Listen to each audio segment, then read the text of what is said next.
Hello viewers, welcome to my channel. আশা করি আপনারা সবাই ভালো আছেন। আজকে আমি আপনাদেরকে কাঁকড়া রান্না করে দেখাবো। মূলত আজকে আমি কাঁকড়ার ঝোল করব। তো বাজার থেকে আমি লাইভ কাঁকড়া কিনে নিয়ে এসেছি। এটাকে আমি এখন কিভাবে প্রসেস করব এটা আপনাদেরকে আজকে দেখাবো।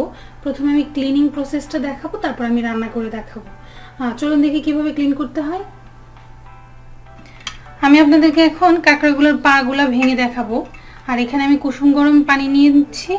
তো পাগুলা এইভাবে আপনারা সবগুলা ভাঙবেন। একটা পা ভেঙে এখানের এই পোর্শনটা ফেলে দিবেন। এটা ফেলে দেওয়ার সুবিধাটা হচ্ছে এটার ভিতরে মশলাও ঢুকবে এবং আর এটা ক্লিনিংয়ের জন্য এটা দরকার। এইভাবে প্রত্যেকটা পা আপনারা ভাঙবেন। একটু মানে ঘোরালেই এটা মোটামুটি ভাঙা যাবে।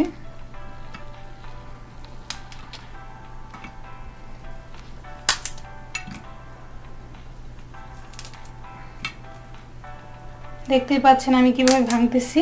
এটা ভাঙার পরে কিন্তু আপনারা গরম পানি দিয়ে পুরা জিনিসগুলা সবগুলা একবার ধুয়ে নেবেন। ধোয়ার পরে এই খোলসটা আবার আমরা ভাঙবো। তো প্রথমে আমরা পাগুলা ভেঙে নিচ্ছি।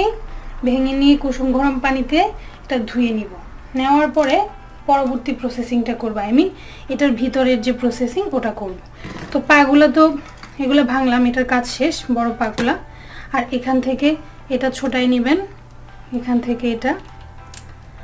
আর এই ছোট পাগুলা থেকে এগুলা আমি আগেই বলেছি একটু ডিফিকাল্ট মাঝে মধ্যে হতে পারে, কিন্তু সুবিধা মতো করলে কিন্তু এটা এতটাই কষ্টেরও না। সো চলুন আমি ধুয়ে আসার পরে আবার আপনাদেরকে খোলসটা ছাড়িয়ে দেখাবো। গরম পানি দিয়ে আমি পাগুলাকে দেখেন কি সুন্দর করে পরিষ্কার করে নিয়েছি, একদম ঝকঝকা করে। আর খোলসটাকে এইভাবে ভেঙে এই রকম করে নিয়েছি। তো আমি আপনাদেরকে এখন একটা খোলস ভেঙে দেখাচ্ছি এটার প্রসেসিংটা কি। তো এটাকে তো অলরেডি আমি গরম পানি দিয়ে কয়েকবার ধুয়েছি আর পাগুলাকেও ধুয়েছি। তো এখন ধোয়ার পরে এই জিনিসটা প্রথমে আপনারা উল্টিয়ে এই জিনিসটাকে নিয়ে নেবেন এইভাবে।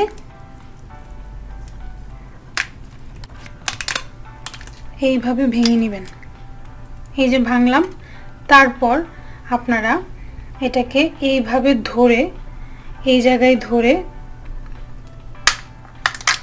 এইভাবে টুইস্ট করবেন, করে তারপর এই জিনিসগুলো ফেলে দিবেন। দেখতেই পাচ্ছেন কিরকম যে এখানে এই ধরনের যেগুলো আছে সবগুলো সুন্দর করে খুঁটিয়ে খুঁটিয়ে আপনারা ফেলবেন। এখান থেকেও এগুলা সুন্দর করে ফেলবেন।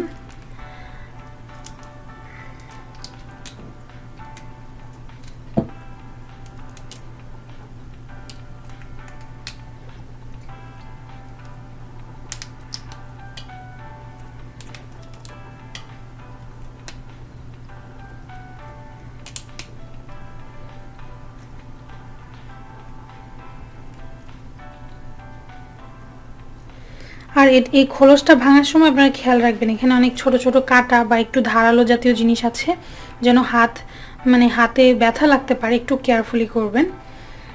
মোটামুটি ক্লিন হয়ে গিয়েছে বলাই যায় আমার এটা। যে এগুলো সাদা কালার, তো দুইটা কালারই ম্যাচ করে অনেক সময় দেখতে পাওয়া যায় না, আপনারা একটু সুন্দর করে করবেন। তো যাই হোক, এখন হচ্ছে এটাকে উপর থেকে জাস্ট একটু ধুয়ে নেবেন। আর ধোয়ার আগে এই জিনিসটা ভাঙার আগেই আপনারা একটা ছুরি দিয়ে এই জায়গাটা ক্লিনই থাকে, তারপরে একটু জাস্ট ছুরিটা দিয়ে এইভাবে একটু রাব করে নেবেন।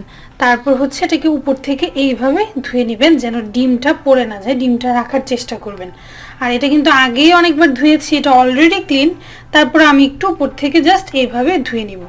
ধুয়ে এটা ক্লিন করা শেষ। তো চলুন দেখি এখন কিভাবে রান্না করতে হয়। এখানে আমি 6টা কাঁকড়া নিয়ে নিয়েছি। 6টা কাঁকড়ার জন্য কি কি লাগছে ইনগ্রেডিয়েন্টস চলুন দেখে নিই। পেঁয়াজ অল্প পরিমাণে নিয়েছি, একটা মিডিয়াম সাইজের পেঁয়াজ আমি কুচি করে নিয়েছি রাফলি।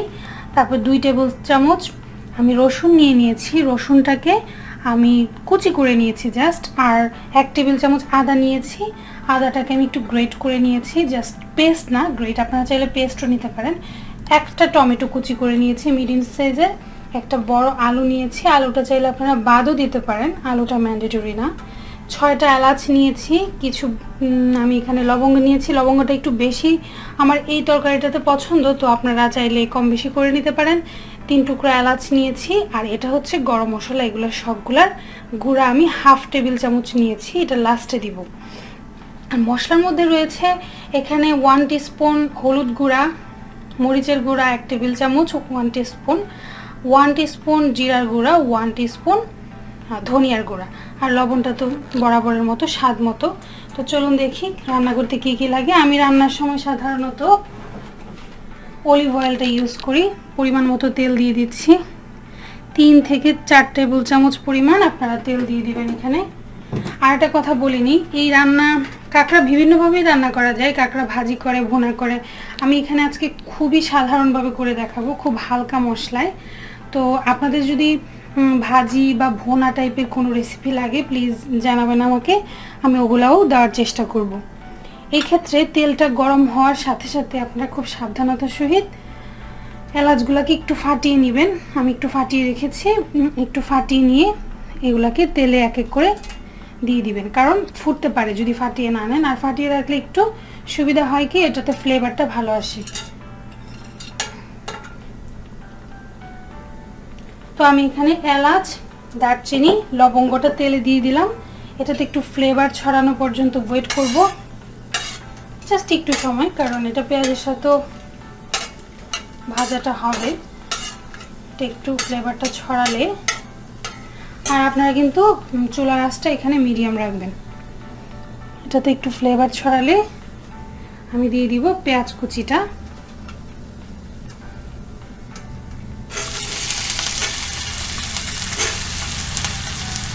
রসুন কুচি, পরিমাণটা আমি অলরেডি আপনাদেরকে বলে দিয়েছি।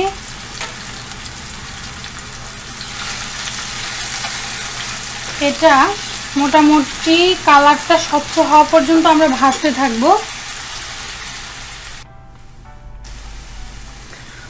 পেঁয়াজটা একদম ব্রাউন হয়ে গিয়েছে, এখন আমি কাঁকড়াগুলো দিয়ে দিব।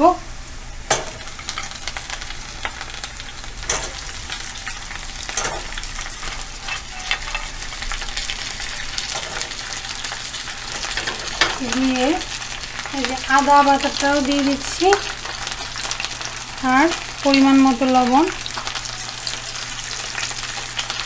লবণটা আমি ফাইনালি দেই নাই, এটাকে আমি এখন কি করব, একটু ভেজে নিব, জাস্ট একটু ভেজে নিব 1 থেকে 2 মিনিট, 1 মিনিটই বলতে পারেন, 1 মিনিট ভেজে নিব।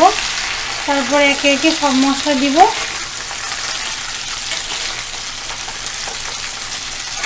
এখন আমি কাঁকড়ার এই অংশটা দিলাম, একটু পরে আমি কাঁকড়ার পাগুলোও দিব, কারণ এটা একটু ভাজার দরকার আছে সেই হিসেবে। তো এখন মশলাগুলো দিয়ে দিচ্ছি।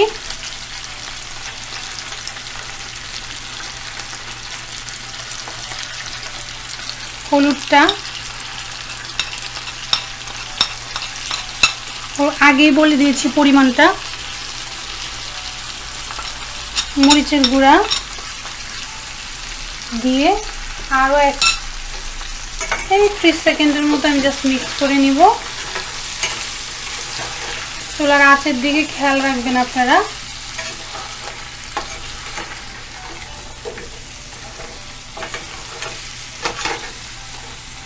নিয়ে এই সময় মোটামুটি আমি এখন আস্তে আস্তে সবই দিয়ে দিব।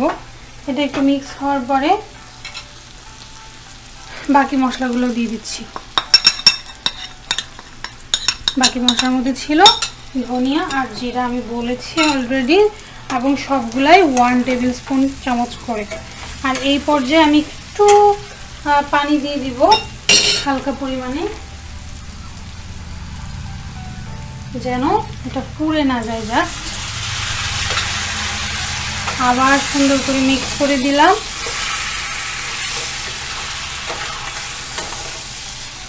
দিয়ে একটু কষতে থাকবো।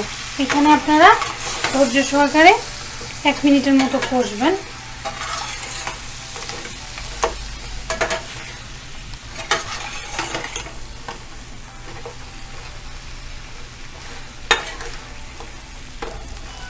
1 মিনিটের মতো কষবেন। আমার 1 মিনিট হয়ে গিয়েছে।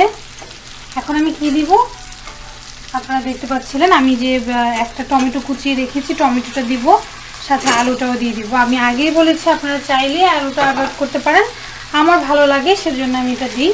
তো এটা দেওয়ার পরে আপনারা টমেটোটা একটু পানি ছাড়া পর্যন্ত আর আলুটা একটু মশলার সাথে মাখানো পর্যন্ত ওয়েট করবেন। আর কাঁকড়াগুলোকে একটু সাবধানে উল্টাবেন। তো 1 মিনিট পরে আবার ফিরে আসছি।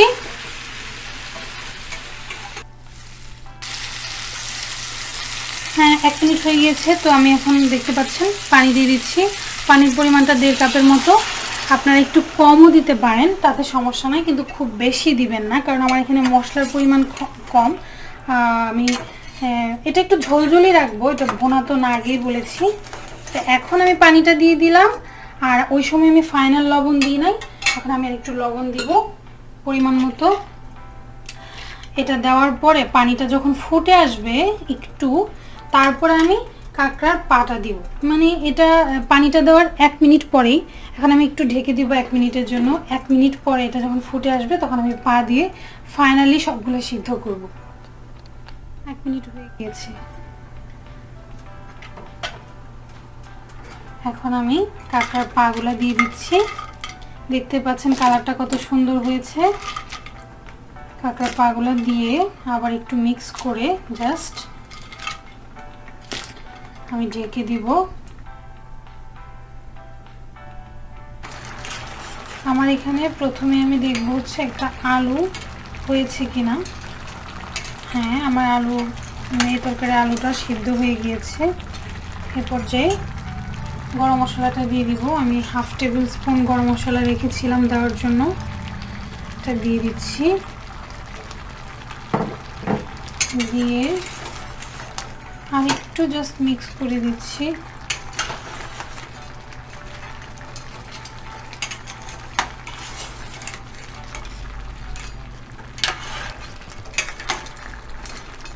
এখন মিক্স করে আপনারা এখন লবণটা চেক করবেন।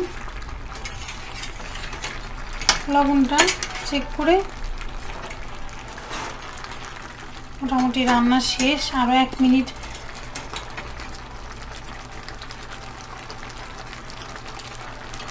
হ্যাঁ, আমারটার মধ্যে লবণও ঠিক আছে। আপনারা এই পর্যায়ে লবণটা চেক করবেন। চেক করে চুলাটা অফ করে 2-3 মিনিট ঢেকে রাখবেন, তারপর খাওয়ার সময় সার্ভ করবেন। তো দেখতেই পাচ্ছেন আমার কাঁকড়া রান্নার ফাইনাল লুকটা, এটা কীরকম হয়েছে। খুব সিম্পল রান্না। আপনারা যদি অন্য অন্য রান্নাও দেখতে চান আমাকে জানাবেন প্লিজ, অন্য রান্নাগুলো কাঁকড়ার দেখাবো। এই হচ্ছে আমার কাঁকড়া রান্না। আজকের মতো এখানেই বিদায়। ভালো থাকবেন সবাই। আমার চ্যানেলটা সাবস্ক্রাইব করবেন, ভালো লাগলে ভিডিওটা লাইক দিবেন। ভালো থাকবেন সবাই। ধন্যবাদ সবাইকে।